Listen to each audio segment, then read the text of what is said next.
Hey guys, yes, it's been a while since I did a video, and, Halloween was the last time I did a video, and I look really terrible in that, because I had a cold. Well, thank the Lord that's gone, but now I have, 2 ingrown toenails and a UTI. Fun. Which isn't fairly uncommon. UTIs are not uncommon among pregnant women. It's just kind of normal thing. Gotta take medicine for it or something.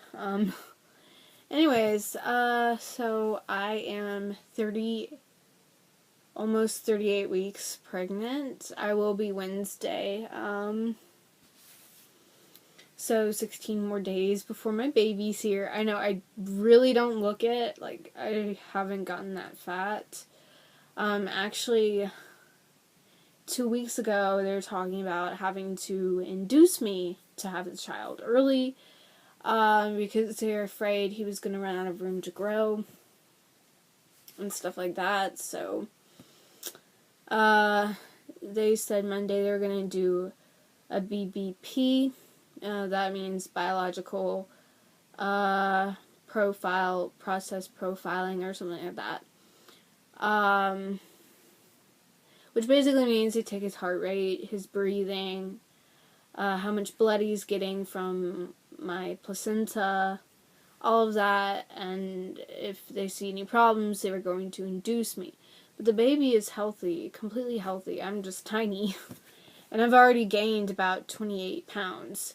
So it's not like I need to gain anymore, and I don't know, I think my doctor was just freaking out over nothing, and not really taking into complete account how tiny I am, really. And, I mean, the baby's about 5 pounds already. He doesn't need to grow much more. I mean, they already estimate he's only going to be 5 or 6 pounds when he comes out anyways. So I don't know why she freaked out so much. I guess because my belly's not growing or something. I'm like, well, the baby's healthy and happy, so does that really matter? No, it doesn't. But anyways, I had to go to one more baby shower a couple days ago. Actually, it was yesterday. Yeah, it was, or no, it was Saturday. Saturday, I had another baby shower. And I really did not want to go, because after you've had 2 baby showers, it's like, you're just done with people. I mean, gifts are great and all, but and it was mostly Michael's relatives, because his church threw it, and it was mostly people from his church, people I didn't know, and his family, and you already know my opinion of his family. I don't want to go through that. But his mom started shit with me about literally, okay, Michael's phone broke. This was like a month ago.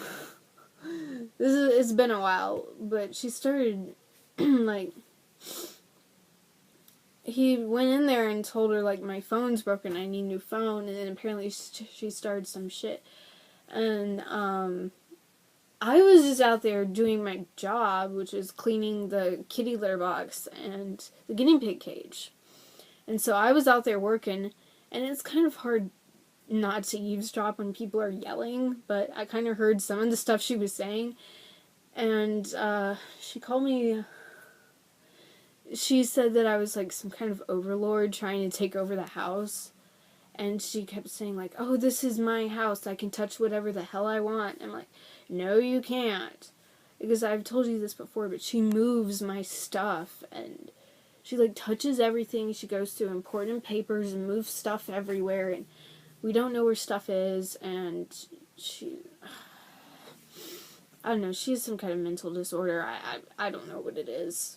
Some type of OCD or something. I don't know what it is. But it needs to stop. Like, we've asked her to stop. Like, stop touching her stuff, stop moving it around. Or if you do move it, at least tell us so we know where stuff is. You know? And,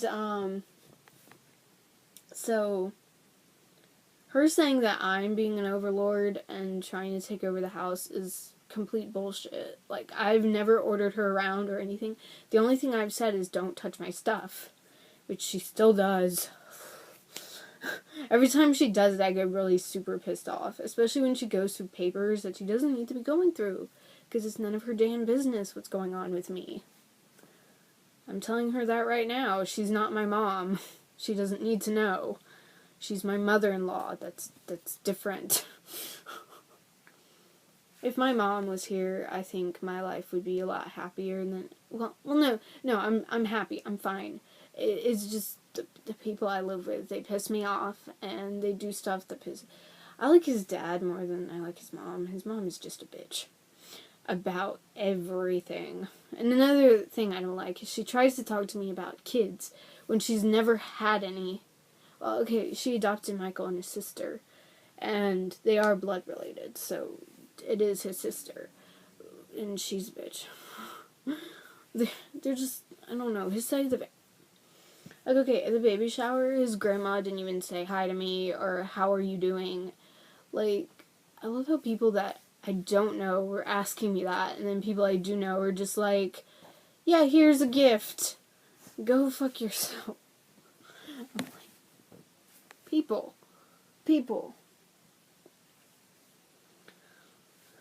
I don't know, I just can't stand his family, and the only person on my side of the family, my brother, wow, my husband can't stand is my dad, which, he's a bitch in his own right. Anyways, I've wasted 6 minutes of this video just complaining about relatives. Well, at least Thanksgiving we didn't spend any time with his family. We spent it all with my mom's side of the family. Which is really confusing. My mom's side of the family is really confusing because I had my biological grandpa, and then I had a step-grandpa, and I spent more time with my step-grandpa, so I never really knew that Terry was my grandpa. Technically, I think that my parents tried to explain it to me as a child, and I just didn't get it, and now I'm just really confused. So, I knew she had half-sisters, and then I knew she had stepsisters, or a stepsister and a couple stepbrothers, and I just was like, what? I don't know what's going on. But anyways, so I'm planning on doing a countdown to Christmas as best as I can, because I know the baby's probably going to be here sooner than Christmas. So I decided I was going to do true Christmas horror movies, wow, stories, that really happened to people and stuff like that. And I hope you guys enjoy. I know I'm probably gonna enjoy this mostly. Just, ruin people's childhoods. Well, Michael and I have decided that we're not going to talk about Santa Claus. We're not going to say the gifts are from Santa. We're going to say they're from us. Just because I don't want to have to go through the hell of telling my child Santa's not real. It was all fake. Yeah. I mean, we'll still watch Christmas classics. I mean, I do. I love Christmas movies. But, like, we're not going to be like, hey, this gift is from Santa. I mean, right now, he's not going to know what the hell is going on anyway, so, it'll all work out. But, anyways, so yeah, like, that's what my parents did. They just said stuff was from my brother or from them. They never said it was from Santa, and I was like, okay, that's actually a really good idea, because it's just so hard to tell kids these days, like, Santa is not real. Especially if they have in the mindset that they are, and I'm like... Anyways, so the name of this story is The Bright Light and the Calm Watchdog. And this is from cafemom.com. I don't know who wrote it. They don't really put names, but fairly good story. Anyways, let's get right into it. I had an unusual visitor on Christmas Day, 2008. And I'm pretty sure it wasn't Santa, passing by my house in Bloomington, Indiana. The day started in typical fashion with the opening of gifts around the Christmas tree. I served an early Christmas dinner for family and friends, and everybody departed by 5 p.m., except my sister and brother-in-law who lived with me. They were sleeping in a bedroom at the end of the hall with the door open. I can't stand doors being open when I'm sleeping, because I just feel like I'm going to wake up and there's going to be something standing in my doorway, like some creepy guy with a hatchet or something. Anyways, so I can't stand it. I usually leave it cracked a little bit so the animals can get out, because it's really annoying in the mornings when Roscoe whines and I just want to murder him. But anyways, so I usually keep it like slightly jarred open so he can get out and go pee in the living room. I only get up to take Jackson out because he can't. He's house trained and he doesn't pee in here. Well, I mean he does, but anyways. I'm more worried about the cat. Anyway, because she just pees wherever she pees. She peed in the bed. Actually, we're sleeping on an air mattress now. He got it for me because I'm going to be sleeping in the baby's room / his sister's room. She just needs... Okay, she is trying to get me kicked out of the house with the baby. And I'm like, you do realize this is a baby. You are a 22-year-old woman who can take care of yourself. This is a baby who doesn't know anything. Out of the two, like his mom has the gall to tell us that we're trying to kick Kristen out. We are not trying to kick Kristen out. We are trying to take care of my child. And they just moved a bunch of her stuff out and moved the baby stuff in, and like, his dad said go ahead and make the baby's crib in Kristen's room. And so we did, so we had the crib in there. And apparently it was in their way or something, and they wanted to move stuff out. And she's like, well, you did it too fast. I'm like, we already asked you. Seriously, bitch, we asked you. And you said go ahead and put it in there, so we did. So that's kind of your fault, not mine. And she says I don't do any work around the house. I'm like, bitch. She's like, I do all the cleaning and all this other stuff. And I'm like, you don't clean. You just move shit around. That's not cleaning. That's just moving shit around. And most of it's our stuff. And I'm like, okay, don't touch that. We leave stuff in places where we know they are and they're important. Sorry, I go off on these rants about it. She's unbearable to live with. And I tried telling this to my relatives, and they're just like, oh, she'll get over it. I think she's mostly just jealous of me because she couldn't get pregnant.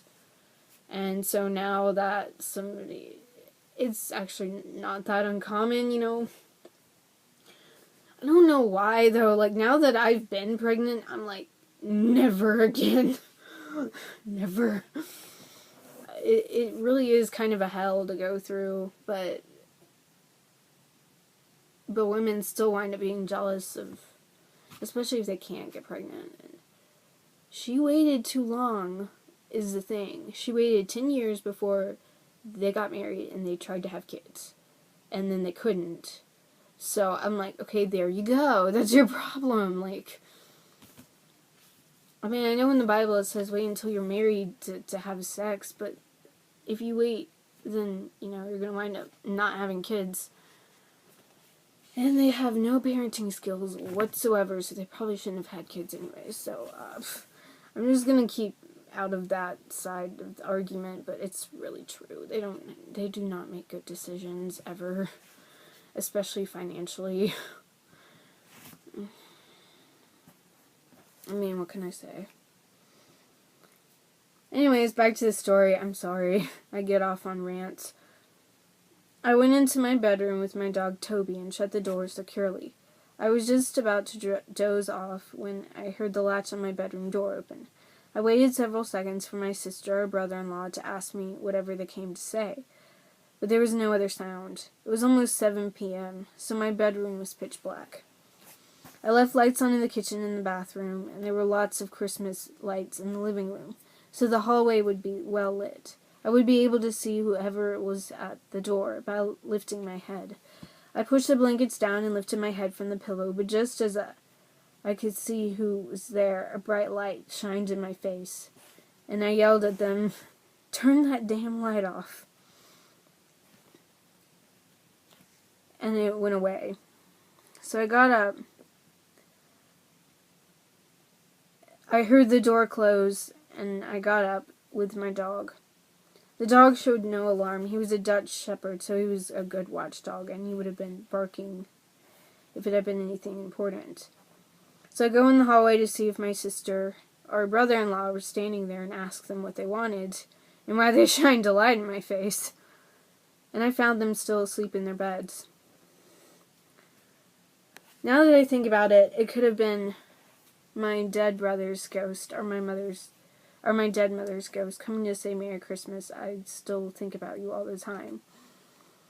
Or maybe I could have died and almost gone to heaven and seen the bright light that everyone talks about.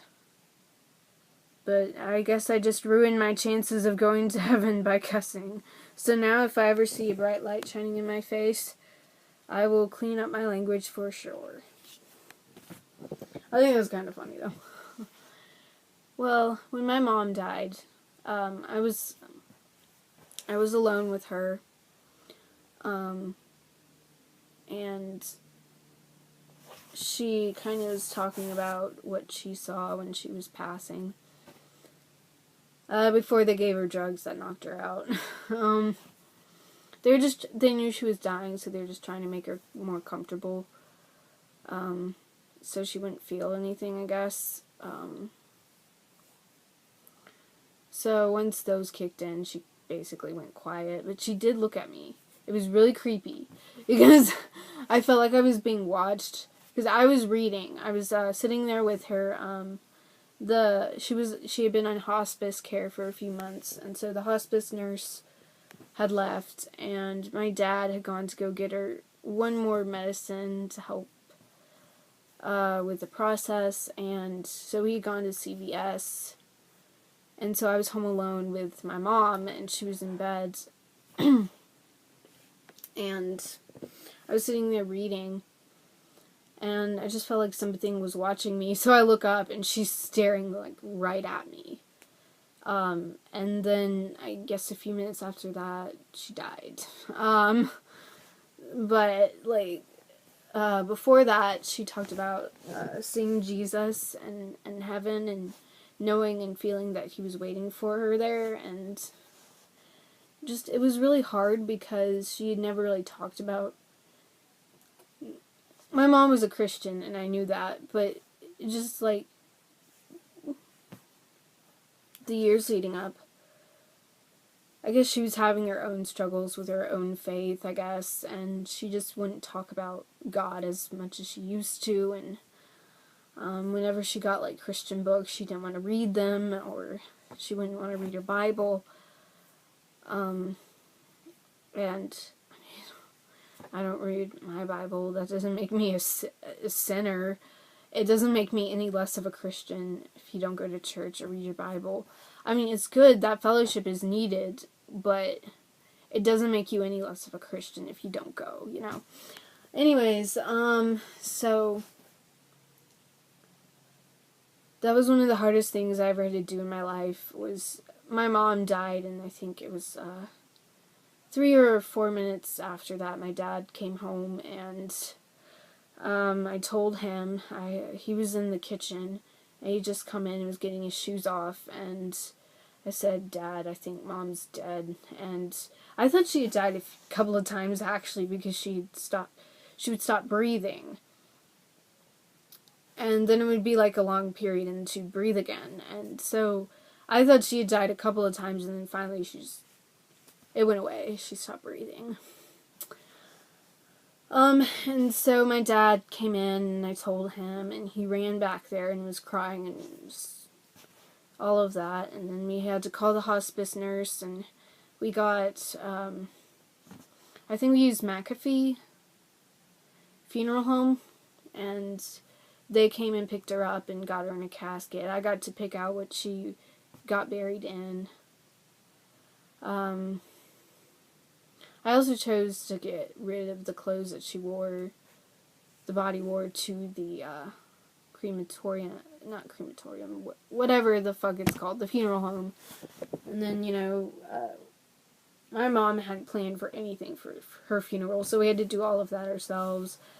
It's damn expensive. I don't know why, but it just is. So we got to pick out the casket and the vault that the casket's put in, and the flowers and everything, and she had a nice funeral. We had 2 services. We had one service at my church, and then we had one graveside service, at the place where she's buried, which is another church. That's where I wanted to get married, was where my mom was buried, and it just didn't work out, and that's a nice little church, but I don't know, I don't like I love the pastor, but he's kind of, he's a fuddy-duddy kind of, and he wouldn't stop talking, and I almost passed out at my own wedding, and I was like, okay, no, just hurry up, I'm hungry. I almost said that, like, I probably would have said it and been like, fuck you, sir, just get on with it. Get on with it, because if he didn't talk, it would have been like 10 minutes max. The whole service would have been 10 minutes. So I think he was just trying to make a long little thing in the middle, so it wouldn't be just 10 minutes. And I'm like, I don't care, it's just 10 minutes. Like, no. Yeah, after that, Michael and I went to Chick-fil-A, and we ate there, and I ate in my wedding dress. And everyone's like, congratulations, and like coming up and talking to me, and I was like, yep. And a lot of people were really nice. And then we went home, and we crashed, and we slept. And then the next day we went bowling and did some other stuff. Oh, we went to the fair. We went to the fair the next day, and yeah. So we had a good... Actually, to be honest, I didn't like our wedding. The only thing I liked was the fact that we got married. That was it. Like, I didn't like our wedding at all. I didn't like the cake. I didn't like any of the... Well, the food was okay, but the cake... I didn't like the cake. It was from Walmart, and I, like, picked it out. So I'm like, okay, that's kind of my fault. Or they maybe just made it terribly bad. Like, I don't know. It was bad. I mean... And his mom made us, like, this little wedding photo album thing, which was very sweet, except most of the pictures were of just his family. Like, there was none of my family, like, at all. And I was like, okay. And then there was, like, one page that was fully just of... Kristen was my maid of honor. Not because I wanted her to be. I was like, no, I don't want her to be. But I couldn't find anybody else, so it was just, like, the last minute thing. And... it didn't work. But there's, like, this one page that's fully just of her. I'm like, she was the fucking maid of honor. She wasn't me. Like, this is my wedding day, not hers. When it's her fucking wedding day, you can take as many pictures of her as you want. But, like, they were all of his family, and I just wanted to, like, rip the entire thing up and just, like, we're gonna make our own. like, no. And there's, like, some of his, like, grandma. I'm like, who cares about his fucking grandma? Like, what the fuck? There was, like, no pictures of my family anywhere in there, and I brought it to, my second baby shower, which my relatives threw. And so I brought it, and after that, I was, like, really super embarrassed. Because I was like, oh, God. There's like no pictures of my family in there, and it's mostly Kristen and them, and I'm like, do they really matter? Like, take one picture of Kristen, and then the rest should have been of me and Michael, because that was our day, not Kristen's. And when I went to throw the bouquet, I heard them both, like, both his parents yell, "Get it, Kristen!" And I was like, I'm not even throwing it near her. I didn't. And one of my friends caught it, and I was like, yeah. She didn't even try. I was like, yeah, well, it's nowhere near you, bitch. I'm not getting it. I actually did catch a bouquet of flowers at my aunt's wedding. It was really funny, and it was really great. She lives in Colorado now, and she's sending us some baby stuff, which I feel like my parents did more than, my dad did more than his parents did, because he sent us like big stuff that we actually needed. Like, his parents just got us clothes and diapers, which the stuff I need, but like, I don't know. I'm like, no.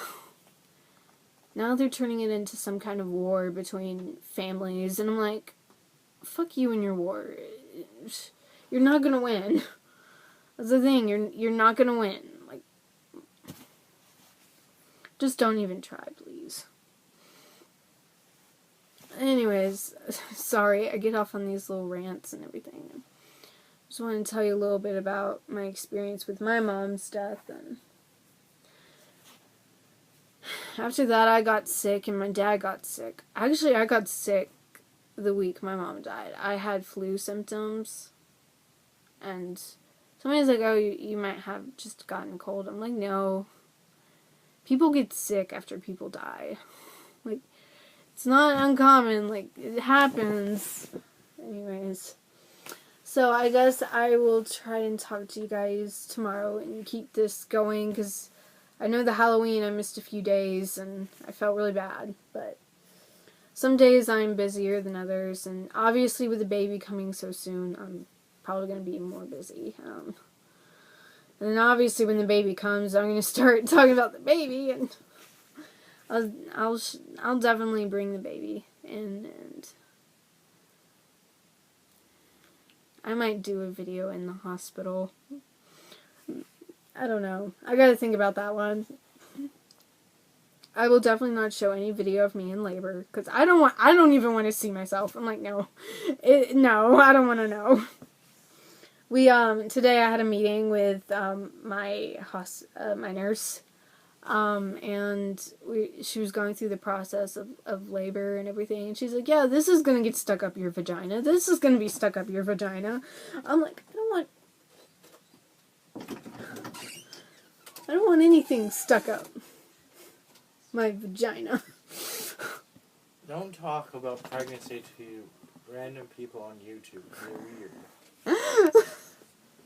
Anyway. No offense, people on YouTube, but if you're watching a video and you hear pregnancy shit, it's weird. It's not weird. Pregnancy shit, every part of it is weird. Yeah, well, anyways. Yeah, well, yeah. That means it is. No talking about pregnancy stuff. See? Putting that finger up is what got you pregnant in the first place. My husband, ladies and gentlemen. So what are you doing? I don't know. When is he ever doing anything good? Russ, leave the kitten alone. Bad, Mr. Russ. Yeah. Anyways, so I will let you guys go, and I hope you have a good day, and you're gonna throw the cat out. Fucking shit. This is my adorable kitten, grown up a little bit more. Oh, you're such a good puppy. What bad She scratched me. Okay. Oh yeah, she got flung across the room. Anyways, so talk to you guys tomorrow. Give me them paw beans. Give me them little paw beans.